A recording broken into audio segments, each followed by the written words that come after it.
Halo teman-teman semua. Jadi perkenalkan, nama saya Aryo J. Kusdadi. Di sini saya akan menjelaskan kepada kita semua tentang perencanaan geometrik jalan. Oke, yang pertama, apa sih itu pengertian dari perencanaan geometrik jalan sendiri? Perencanaan geometrik jalan merupakan bagian dari perencanaan jalan yang dititikberatkan pada perencanaan bentuk fisik jalan. Fungsi dasar jalan sendiri yaitu memberikan pelayanan yang optimum pada arus lalu lintas. Ya, bisa kita lihat di sini terdapat 3 bagian dari geometrik jalan. Yang pertama ada crash jalan, yang kedua penampang memanjang jalan, dan yang ketiga adalah cross section atau penampang melintang jalan. Tujuan dari perencanaan geometrik jalan sendiri adalah merencanakan dan menghasilkan infrastruktur jalan yang aman, efisien dalam pelayanan arus lalu lintas, memaksimalkan rasio tingkat penggunaan ataupun anggaran biaya pelaksanaan. Ruang, bentuk, dan ukuran jalan dikatakan baik jika dapat memberikan rasa aman dan nyaman kepada pemakai atau pengguna jalan sendiri. Dasar-dasar dari perencanaan geometrik jalan ada 3. Yang pertama, sifat dan ukuran kendaraan. Yang kedua, ada sifat pengemudi dalam mengendalikan gerakan kendaraannya. Dan yang ketiga adalah karakteristik arus lalu lintas. Bisa kita lihat di sini sarana dan prasarana. Definisi dari sarana sendiri adalah bagian dari sistem transportasi yang berfungsi sebagai penggerak atau sesuatu yang dipakai oleh manusia untuk memindahkan barang dari satu tempat ke tempat yang lain. Bisa kita lihat di sini faktor-faktor yang perlu diperhatikan adalah kendaraan rencana, kinerja percepatan kendaraan, kemampuan mengerem kendaraan, jarak mengerem dan reaksi, jarak pandangan henti, jarak pandangan menyiap. Bisa kita lihat di sini satuan mobil penumpang. Di sini terdapat kendaraan rencana, di mana kendaraan rencana dipergunakan yang mempergunakan jalan dapat dikelompokkan menjadi beberapa kelompok. Biasanya tuh berdasarkan bentuk, ukuran, dan daya dari kendaraan tersebut. Umumnya dikelompokkan menjadi mobil penumpang, bus ataupun truk, semi trailer, dan trailer. Pemilihan kendaraan rencana pun sendiri di sini bisa kita lihat ya. Perencanaan geometrik jalan ditentukan oleh 3 faktor, yaitu yang pertama fungsi jalan, jenis kendaraan dominan yang memakai jalan, serta pertimbangan biayanya sendiri. Bisa kita lihat di sini prasarana lalu lintas. Arti dari prasarana lalu lintas sendiri adalah bagian dari sistem transportasi yang berfungsi sebagai tempat sarana bergerak atau melaksanakan aktivitasnya. Di sini prasarana terbagi atas 2, yaitu natural waste dan built waste. Contoh-contoh dari natural waste sendiri seperti air dan udara, sedangkan built waste kita mesti atau harus membuatnya terlebih dahulu. Contohnya jalan raya ataupun jalan rel. Di sini kita bisa lihat ya, jalan raya. Jalan raya sendiri seperti yang kita tahu adalah penghubung dalam jalan, maksudnya penghubung darat dalam bentuk apapun, meliputi segala bagian jalan termasuk bangunan pelengkap dan pelengkapannya yang diperuntukkan bagi lalu lintas. Ya, bisa kita lihat di sini terdapat beberapa klasifikasi jalan menurut kelasnya. Oke, kita lanjut. Di sini setiap kelas dari klasifikasi jalan tersebut mempunyai fungsi masing-masing dan tersendiri. Oke. Nah, jadi di sini bisa kita lihat ya, terbagi lagi nih, ada 3, jalan utama, jalan sekunder, dan jalan kolektor.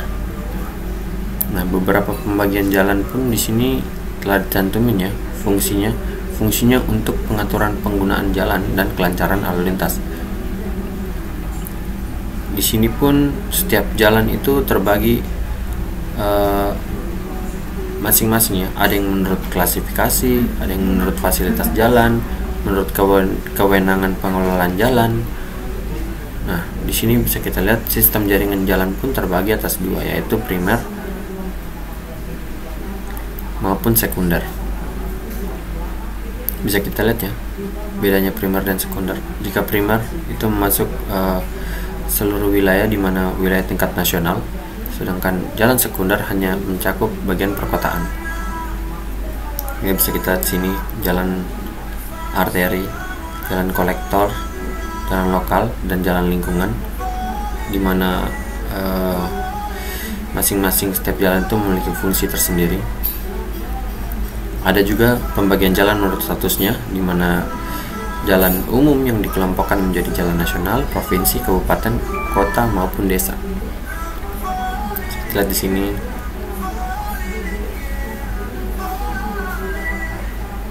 Ya, jadi untuk jalan nasional sendiri itu termasuk adalah jalan yang strategis ya. Provinsi, kabupaten itu merupakan jalan yang strategis. Sedangkan pembagian kelas jalan digunakan untuk sebagai pengaturan penggunaan jalan dan kelancaran lalu lintas. Bisa kita lihat di sini beberapa pembagian jalan lagi. Nah, jadi ada satu yang beda, di mana jalan khusus. Yang dimaksudkan dengan jalan khusus antara lain adalah jalan di dalam kawasan pelabuhan atau jalan kehutanan, jalan perkebunan, dan jalan inspeksi pengairan, jalan di kawasan industri, dan jalan di kawasan pemukiman yang belum diserahkan kepada pemerintah. Di sini bisa kita lihat ya, terdapat jarak pandang. Sebelum itu kita masuk dulu di parameter perencanaan, di mana parameter yang paling utama sekali dalam perencanaan jalan itu antaranya seperti ini. Yang pertama kendaraan rencana, kecepatan rencana, volume lalu lintas, tingkat pelayanan jalan, serta yang kelima adalah jarak pandangan. Oke, kita masuk di yang pertama, itu kendaraan rencana. Bisa kita lihat di sini. Yang kedua, ini berikut adalah gambar tabel dimensi kendaraan rencana.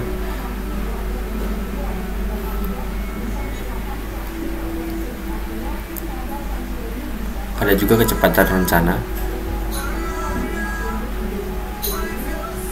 di mana kecepatan rencana sendiri digunakan untuk perancangan tikungan, kemiringan jalan, tanjakan, turunan, dan jarak pandangan. Di sini juga terdapat beberapa faktor yang mempengaruhi ya. Yang pertama itu kondisi medan, yang kedua itu sifat dan tingkat penggunaan yang rendah.